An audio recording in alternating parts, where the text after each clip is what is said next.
When Orlando Brown was talking about Beyoncé being his grandma and Hova being his uncle, y'all said that this was just another mental episode. Beyonce's my grandma. And Jigga's my uncle. Timothy Harrison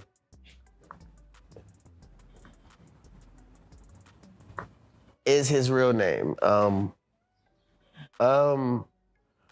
My grandmother's name is Helen Bradford. For those that want to know Beyonce's real name, and if you look up all her problems, bro, my grandmother's sick. My grandmother's on her deathbed. Beyonce is literally my grandma, bro. But what if I told y'all that he may have been speaking in codes, and that he was talking about the Carters in the spiritual realm? I'm telling you, everything this man says is coded and meant to represent something else. It's up to someone to crack it and put the pieces together, 'cause every word means something. And him saying that he was sent by God to bring down evil and satanic people like Jay-Z and Diddy, and how they are trying to unalive him. Diddy's trying to kill me. You know, Diddy and Jay-Z, Auntie Sean and Auntie Yolanda. No matter how many contracts you try to take out on my life, no matter how many times you try to threaten my family or threaten people to stay away from me, no matter how many things you try to do to me and how many things you've tried to do to me, it ain't working. It's not working, Auntie Sean and Auntie Yolanda, Diddy and Jay-Z. Don't play with somebody that you know got the drop on you. Okay? Got the drop on you. God sent me to ruin y'all. Well, word on the street is that Orlando Brown is certainly side-eyeing all these things that are happening to Blue Ivy and saying that if she knows what's good for her, she should run, 'cause they are coming for her, too. It's been 10 years. 10 years. How does it feel being back? It feels surreal because my daughter's here. And Blue looks so beautiful. She looks so beautiful. This is it's incredible to be able to share it with her. See, and I think she looks the so thing is, incredible. Orlando Brown so has beautiful. previously I'm like, made man, headlines learn some red and carpet posted tips from videos Blue. claiming that he Absolutely. feared She's for his posing, I was life like, She was because ready. he found out was too ready. much She about is industry ready. secrets. However, because of his erratic and wild persona, a lot of people online and in the media have taken his statements lightly or brushed them off as outlandish antics. But anyone who has seen his videos knows that he's been very outspoken about the deep, dark rituals, sacrifices, and hidden controllers running the entertainment business, and specifically mentioned Jay-Z and Beyoncé. And like I said, he has repeatedly said that he has a disease called God on him, meaning God won't let him sit at certain tables or participate in the dark stuff everybody else is doing. Now, according to what sources are revealing, allegedly, Orlando feels like as much as it looks like Blue Ivy lives like she's in a cage, and every time she's outside, she's always whisked away so fast and never gets the chance to interact with anyone. There's something more sinister going on with her. I mean, we've seen how Blue Ivy is always in custom, sophisticated gowns, very much the heir to the throne vibe. And I'm sure you'll have noticed that everything we see of Blue is polished, edited, and approved by probably a team that's already working with her. Yes, she's basically treated like a mini monarch, which sounds cool until you realize she has zero privacy and zero squad outside of family-approved circles that could be tied to the dark world. This is exactly what Orlando is hinting, that Blue Ivy is caught in the middle of these industry rituals, and she's allegedly being set up as the ultimate sacrifice or bargaining chip for the empire her parents built. And it's not like we've not seen all the alleged signs. I mean, right from when Blue was born, there were tons of conspiracy theories saying that she basically proved that Jay-Z and Beyoncé are purely satanic. Like how a rearrangement of Blue Ivy spells E-Love Evie, and the claim was that that was Latin for Lucifer's daughter.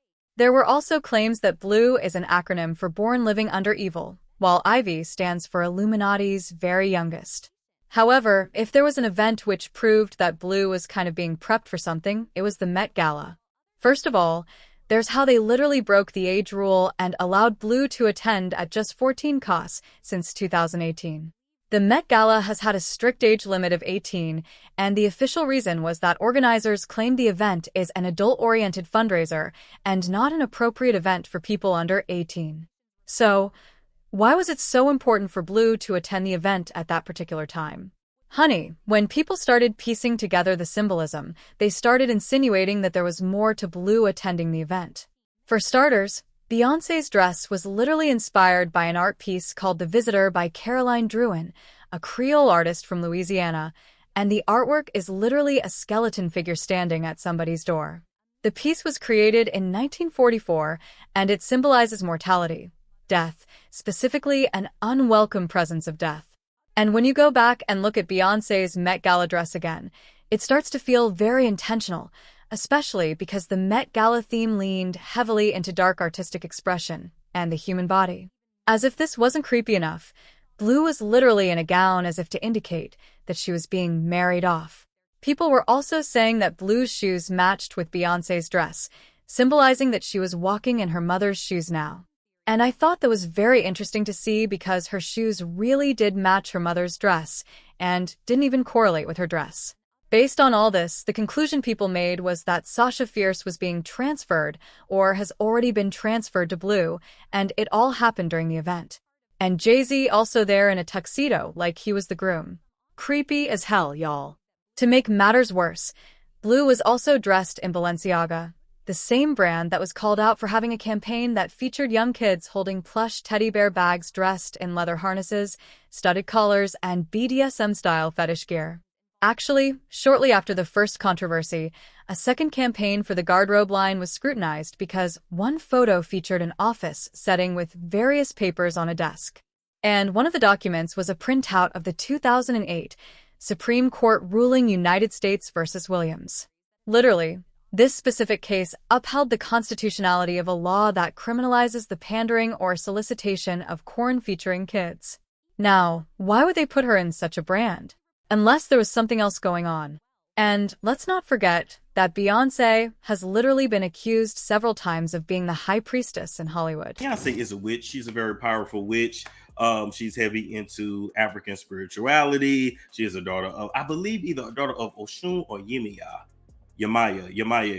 I go back and forth.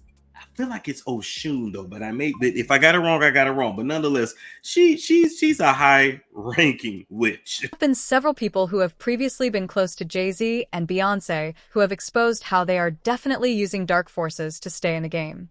Like Larry Johnson. Well, it's obviously they've been controlled by Satanism. I mean, I'm not really scared to say that. We all know Luciferians, Freemasons, and all occult knowledge that was up from Egypt have now surfaced itself in American society. And if you actually dig through the raps, like as I have, before it was all about partying, popping bottles. But when you listen to it again with a new ear, obviously they're not serving the same most high God that I am. And that's what makes us enemies, that I stand for a completely different doctrine, a completely different nation, and a completely different truth than he does. I don't have any materialism attached to my spirit or soul anymore. I don't have fornication attached to my spirit anymore. I mean, I just got engaged July, so my life is completely different from how I was with women in the early 2000s. And I think that is the difference in itself of being evolved with Rocawear has made me see something completely different and knowing who his allegiance is with. In addition,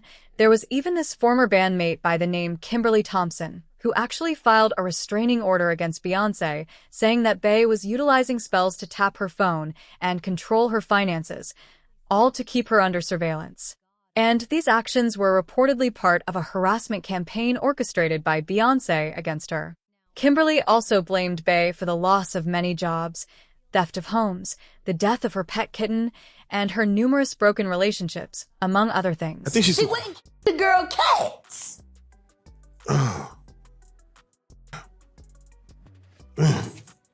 Okay. A girl went to court. But when Orlando Brown talks about these people being involved in rituals and sacrifices, you want to call him crazy. Honestly, if all these different people from ex-bandmates like Kimberly to artists like MIA to former rock insiders like Larry and outspoken whistleblowers like Jaguar Wright are all pointing to the same dark forces, then Orlando Brown talking about sacrifices suddenly hits way differently. If Orlando is right about the inner workings, the uncles, and the family tree of Hollywood, then his warnings about Blue Ivy shouldn't be taken as a joke. We should be terrified for that girl. I mean, it's beginning to look like a teenage girl who is literally just out here learning choreography, winning Grammys, and trying to survive her adolescence in front of millions is somehow the centerpiece of an ancient occult bargaining chip, and that Orlando Brown is out here playing the role of a modern-day prophet dropping coded warnings for our protection.